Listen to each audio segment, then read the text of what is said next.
One of the questions I get asked very often is, how do I recognize a new season and how do I let go of an old one? And I think this is a very crucial question when you're talking about reawakening, because you cannot walk into a new season still negotiating with an old one. Seasons require sacrifice. That's the way it happens. To open the door to a new day, to open the door to a new season, you need to make a sacrifice. You can't carry the baggage of yesterday into tomorrow's possibilities. Neither can you carry certain people from your past, into tomorrow's inheritance. So being able to discern when the times have changed and the season is new is extremely important. So a couple of things that I think you should know that will be very helpful to you is, number one, every new season has a sound. Every new season has a stretching. Let me explain what I mean by sound. Sometimes certain things are reoccurring, sometimes in patterns, in numbers, in conversations, sometimes even in colors. It just keeps reoccurring. And all of those things put together is like the sound of the new day. So when you view all of those things through prophetic lenses, you begin to realize God is saying something. They all kind of form like a rhythm, and when you combine it together, it's like a symphony announcing to you that a new day has come. So being able to discern the sound of a new season is very critical. One thing that God said to Elijah, he said, go to Zarephath.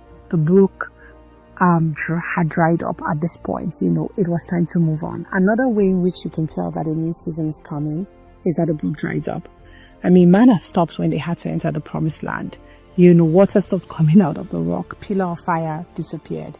What they had experienced for 40 years had been the reality of an entire generation.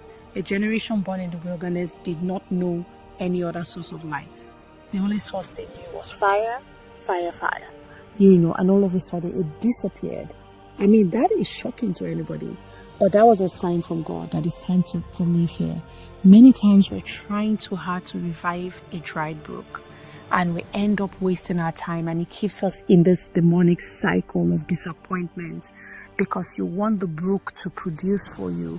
Stop having a demonic connection with a season that should have passed. Stop having an attachment with a season that has died. So you have to recognize that the drying up of the brook is a sign that a new day should come, and it's a time to be reawakened. Because clarity, I found out, often comes through timing.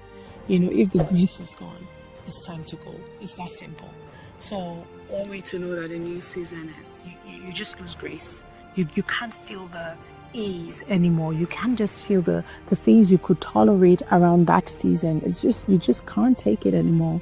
You just can't help it anymore. You just literally feel like the hand of God that powered you to go through it is not available.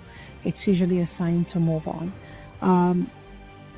You have to know that the old you cannot survive what the new season requires. So when I talk about the new season, I'm not just talking about external timing. I'm also talking about internal shifting. So the new season doesn't just happen around you. It also happens within you. Okay? So you must leave what is familiar to live what is prophetic. I don't know if you heard me. If you're going to live out what is prophetic, you have to live what is familiar. The familiar is usually the prisoner of the prophetic future. So you have to learn to walk away from it. These are just but a few ways in which you can tell when a new season is coming. But you have to understand that God is the God of all the seasons. In Ecclesiastes 3, it talks about to everything there's a season and a time for every purpose under heaven.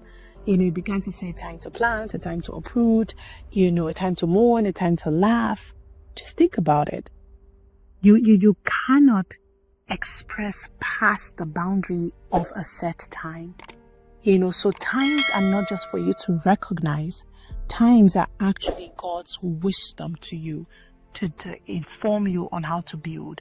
Time is supposed to train you. Time is supposed to educate you. Time is supposed to empower you. Time is supposed to lead you. He says there's a time for everything. Why are you trying to build where you're supposed to be pulling down? You're just going to exert yourself and you're going to lose grace and strength because you're trying to go against seasons. So I say to the strategist on the inside of you that knowing the right season is actually more important than having the right strategy, because misplaced timing absolutely kills divine intervention. So let's go on this journey together. I want you to say yes to your upgrade on how to handle seasons. And I'm going to be teaching you how to upgrade timing, recognizing timing and maximizing timing at Reawaken to Purpose.